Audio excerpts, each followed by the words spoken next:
سورہ ہود اس میں انبیاء کرام کی دعوت اور قوموں کے سلوک اور رویے کا ذکر،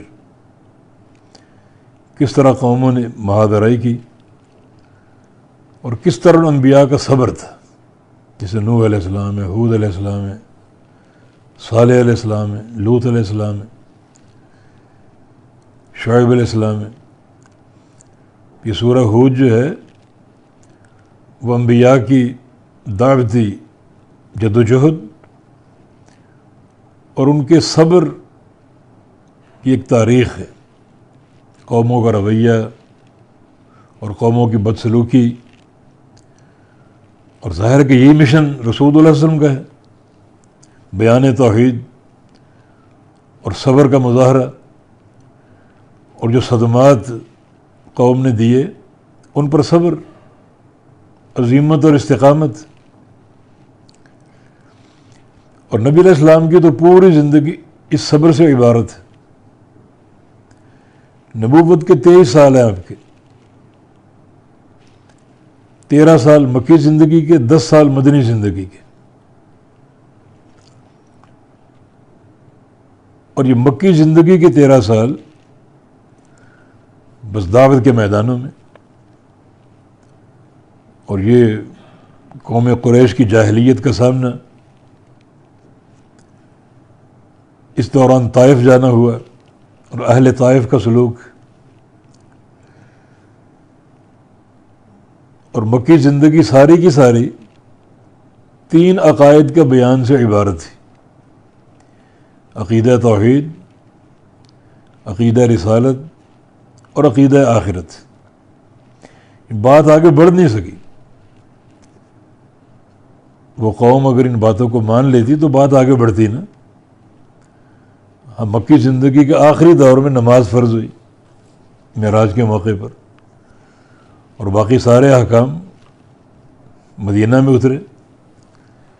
جب صحابہ مدینہ میں تیار ہوئے، عمل کیا، کیونکہ اگلی وحی کا نزول پچھلی وحی پر عمل کے بعد ہوتا ہے، تو کفار قریش نے تو قبول ہی نہیں کیا، بہت تھوڑے افراد نے کیا۔ تو 13 سال آپ کو مکہ مکرمہ میں اسی 3 عقائد کی دعوت میں گزارنے پڑے، صبر کے ساتھ، عزیمت کے ساتھ۔ اس دوران لوگوں نے بائیکاٹ کیا، صدمے پہنچائے، فاقے برداشت کیے، آپ کے سامنے آپ کے صحابہ کو اذیتیں دی گئیں، اور آپ کی بیٹی تک کو شہید کر دیا گیا۔ یہ نبی علیہ السلام کا صبر ہے۔ پھر طائف کا مرحلہ، جب ام المومنین نے پوچھا آپ سے کہ احد کے موقع پر جو آپ کو زخم پہنچے، یہ آپ کی نبوت کی زندگی کا ایک کٹھن مرحلہ تھا، اس سے زیادہ تکلیف آپ کو کبھی ہوئی؟ اور کہا طائف میں ہوئی۔ اہل طائف کا سلوک اور ان کا رویہ، جسمانی اذیت بھی تو روحانی اذیت بھی تھی۔ جسمانی اذیت، لوگوں نے پتھر مارے اور آپ کو لہو لہان کر دیا، اور بار بار مارے۔ ایک بار اتنی بوچھاڑ کر دی کہ جس طرف آپ کا رخ تھا آپ بھاگ پڑے، بھاگتے رہے، حتیٰ کہ ایک مقام پر آپ ٹھہرے، اوپر ملائکہ موجود تھے پہاڑ کے، اور کچھ فرشتوں نے سایہ کیا ہوا تھا، اور بس آپ اشارہ کر دیں اس قوم کو پیس کے رکھ دیں، مگر آپ نے کوئی بد دعا نہیں کی۔ روحانی اذیت یہ تھی کہ آپ مکہ سے یہ کہہ کر نکلے تھے کہ تم نے اس دعوت کو قبول نہیں کیا، اب میں اغیار کے پاس جا رہا ہوں، طائف جا رہا ہوں، دیکھنا وہ کس طرح قبول کر لیں گے۔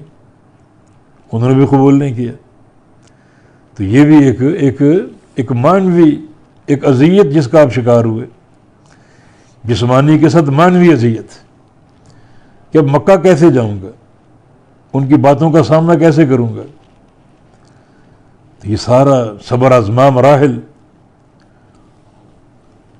اور مدینہ میں آ گئے تو یہ نہیں الگ ایک دیس آپ کو مل گیا، حکومت قائم ہو گئی، اب تو راحت کی زندگی گزاری ہوگی، نہیں۔ مدینہ کی جو 10 سالہ زندگی تھی یہ مستقل جہادی مہمات سے عبارت تھی. کبھی معرکہ بدر، کبھی احد، کبھی غزوہ خندق، مختلف جنگیں لڑی ہیں آپ نے، یعنی تقریباً 27 جنگیں تو لڑی ہیں آپ نے چھوٹی بڑی، اور 80 کے قریب لشکر تجویز دے کر بھیجے. یعنی 10 سال کو آرام سے نہیں گزرے. مدینہ کے 13 سال دعوتی میدانوں میں، اور مکہ کے 13 سال دعوتی ایوانوں میں، اور مدینہ کے 10 سال جہادی میدانوں میں. یہ آپ کی عمر کا نچوڑ ہے. ظاہر ہے کہ یہی صبر انبیاء کا تسلسل ہے. شیبتنی ہود، مجھے سورہ ہود نے بوڑھا کر دیا.